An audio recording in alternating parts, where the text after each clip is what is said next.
Hello and welcome to the Evidence-Based Chiropractor. I'm your host, Dr. Jeff Langmaid. On today's episode, we're talking all about spinal adjustments and lumbar proprioception. Fantastic brand new study.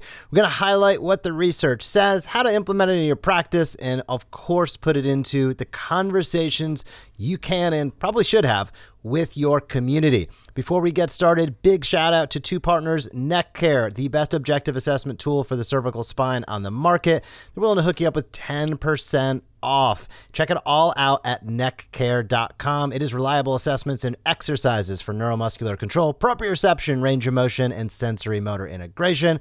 In addition to that, Leander Tables, hooking you up for being a listener, $1,000 off their Series 950 table. You can use the code EBC2025 or visit their page to learn more. Awesome flexion, distraction tables. Check them out, Leander Tables. I will drop that link down in the show notes.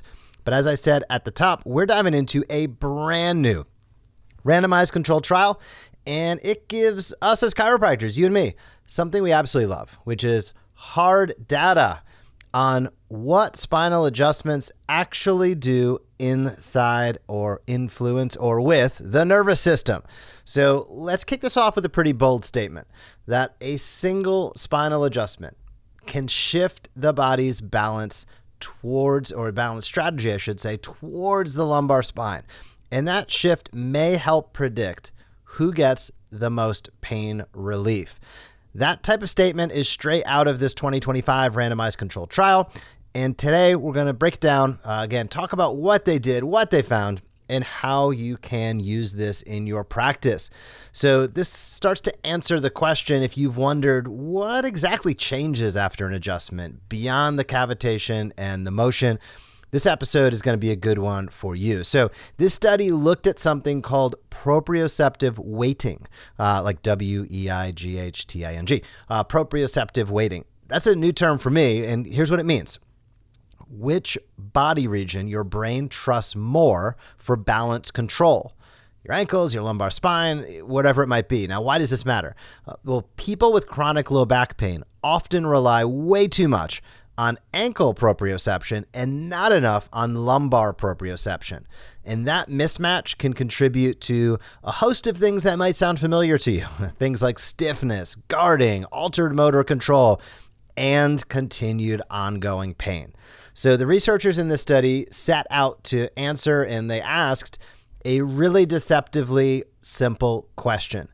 Does a single spinal adjustment change how the nervous system prioritizes proprioceptive input from the lumbar spine? And if it does, is that change linked to pain relief? So they randomized over 140 individuals, both healthy adults and people with chronic low back pain, which I love that they had both sides of that, into three primary groups. Group number one, lumbar spinal adjustments, HVLA. Group number two, lumbar mobilization, grade 3 Maitland-style mobilization. And group number 3 was no intervention. So again, group 1, spinal adjustments, group 2, lumbar mobilization, and group 3, no intervention. So before and after treatment, they used force plates and a 60 hertz vibration to measure how each person used their ankles versus their lumbar spine for proprioception when balancing. And here's the really cool part. Spinal adjustments produced a stronger lumbar steered proprioceptive response than either mobilization or doing nothing. Even better than that, patients with the strongest lumbar driven proprioception at baseline got the biggest pain relief after the adjustment. So this is really the first randomized controlled trial that I've ever seen showing that spinal adjustments can immediately, I'll repeat that, can immediately shift proprioceptive weighting towards the lumbar spine. And that baseline proprioception may help predict who responds best to the care that we deliver. So let's hit some of these headline stats because I think they're really important. Number one, spinal adjustments, again, significantly shifted proprioceptive weighting toward the lumbar spine compared to no intervention. That was a P of 0.007 compared to mobilization 0.030, and mobilization versus no intervention, no meaningful difference. So Now, the numbers are a little hard to conceptualize there, but the big one there, mobilization versus no intervention, no difference. Adjustments versus mobilization, big difference. Adjustments versus no intervention, big difference. That shows us that adjustments or spinal manipulation uniquely enhances how the brain relies on lumbar proprioception. This ties back to, I think, a number of studies that we've highlighted throughout the years on this podcast, showing that there's just this unique mechanism. And it's almost like hard to put your finger on because it's so much more than just one thing. But there is something different that happens between a mobilization and an adjustment or a manipulation. Getting into that paraphysiological space, and I'm not even sure it's technically as just biomechanic as getting into the space. I think it's a host of different factors that really make a massive shift and a massive difference between, and mobilization can be very beneficial. I'm not dogging mobilization, but something different happens when you get in there with an adjustment. And I've very rarely seen that something different isn't meaningfully better than not doing it. And that's something I think is important for all of us to keep in mind as we look and review research like this, as we understand the differences between mobilization and manipulation. There's a time and a place for both. Not everybody can you get in there and deliver an adjustment. Sometimes mobilization is the best you can do and the best you should do.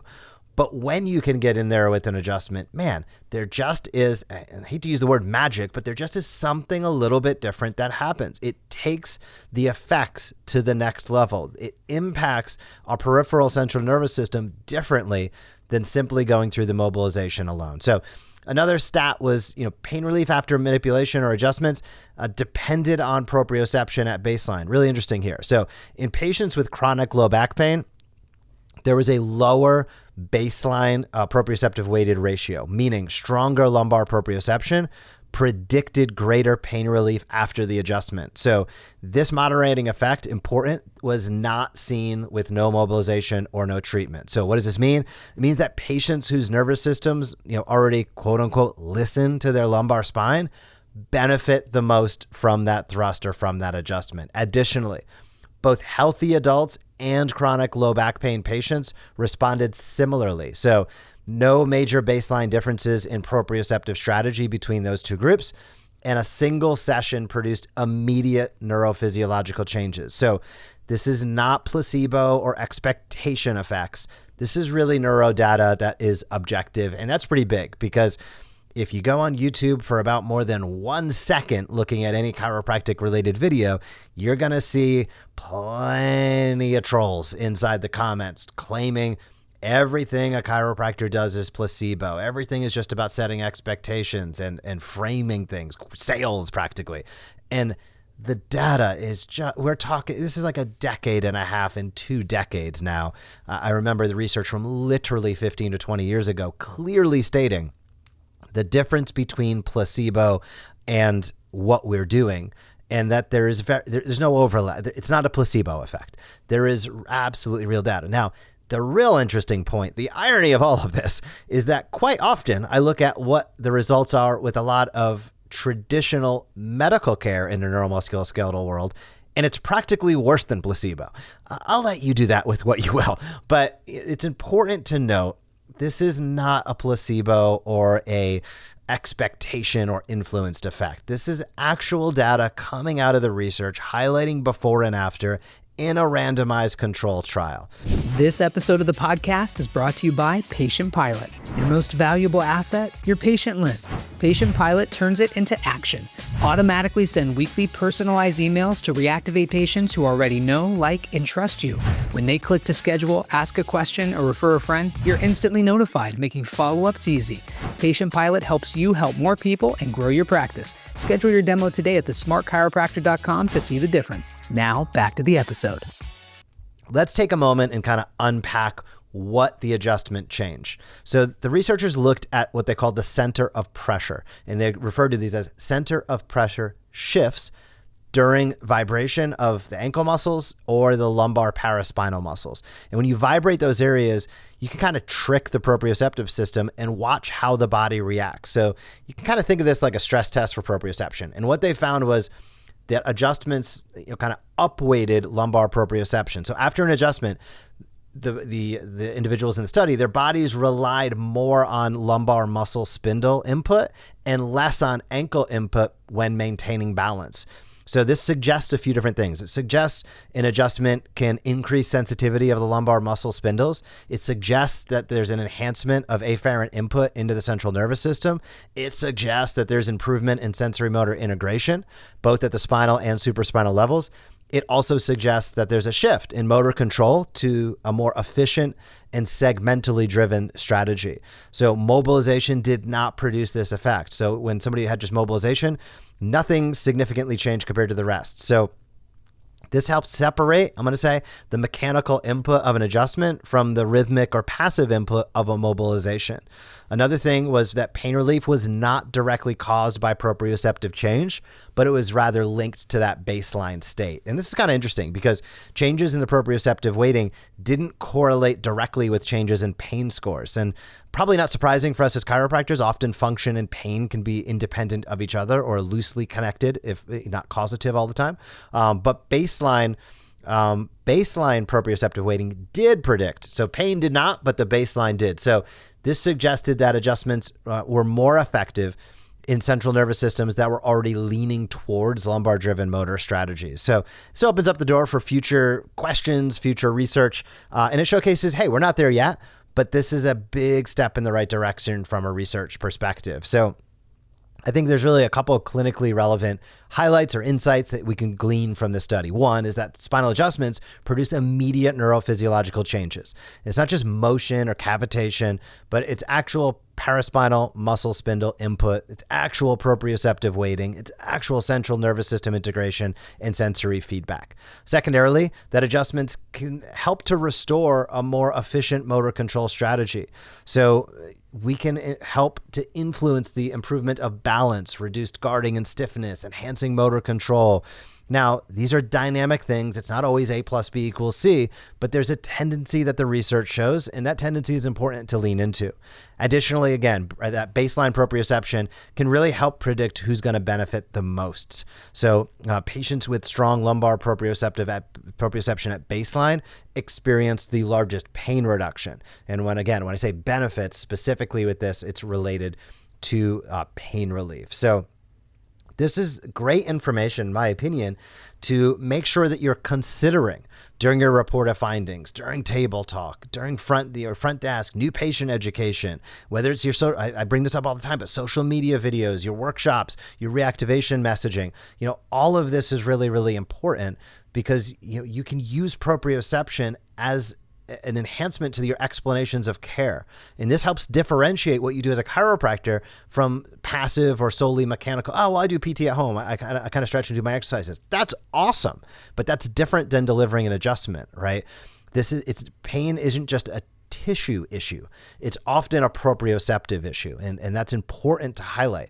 Also, adding balance and proprioceptive testing to your initial visits. You probably already do this, part of whether it's DNS, SFMA, whatever assessment tools you're using on, but even simple assessments can really emphasize the neuromuscular part of chiropractic. Things like single leg stance, eyes closed stability, foam pad balance test, Trendelenburg variations. Patients love to see these objective changes, So, highlighting things during your evals and then your reevals, during your exams and then during your re-exams can really start to showcase the benefits that the patient's actually receiving. This is not, it's not magic. It's actually showing them, here's where you were at, here's where you're at today. But unless they're physically doing that, that's quite often lost on them. So getting them to go through those tasks, they take seconds, but they really can make a meaningful impact in helping somebody understand the benefits of the care beyond just their activities of daily living. Additionally, reinforcing that the adjustments you deliver, they influence the nervous system, not in this opaque, vague way, but in a measurable, research-supported way. When an adjustment is delivered, it modulates muscle spindle firing, it enhances lumbar afferent input, it can improve proprioceptive weighting, and it can help optimize motor control. Those are really important messages for every platform we just discussed, meaning newsletters, report of findings, social media videos, all of those things. So I loved the study. I think it's a great reference for more of what's to come, and it showcased at its heart that a single lumbar adjustment can immediately increase how much the brain relies on sensory input from the lumbar spine. It starts to tie together pain, motor control, proprioception, neurophysiology, all of that together. And it reinforces probably what you and I see each and every day, that people don't just move better after an adjustment, their nervous system has the opportunity to function better. And this helps substantiate that one more step. Now, as we wrap up, I want to give a special shout out to two more partners of this podcast, Blue Honest Lasers. They're going to hook you up with $2,500 off their Pro VX laser. We'll drop that link down below. If you are in the market for a laser, Blue Honest Pro VX lasers, full spectrum. They're awesome. I had an interview with Dr. Doug a few weeks ago. Listen back to that. If you haven't, you will learn more about lasers in that episode. I did than I had learned in 20 years of practice. So check that out. And Shockwave Centers of America, if you're looking to bring in Shockwave into your practice, Shockwave Centers of America will hook you up with $500 off and a free cart for being a listener to this podcast. I'll drop that link down below, or you can connect with their team and let them know you heard about them on this podcast. Other than that, I want to say thank you for tuning in and listening. If you have not left a rating or review, I would appreciate it if you would take a moment and do so. Thank you for tuning in. Thank you for being a chiropractor. Have a fantastic week in practice, and I will talk to you soon. Thank you for joining us on this episode of the Evidence-Based Chiropractor. If you want to grow your practice, come back for next week's episode. If you want to grow faster, visit the evidencebasedchiropractor.com and join our MD Marketing membership today.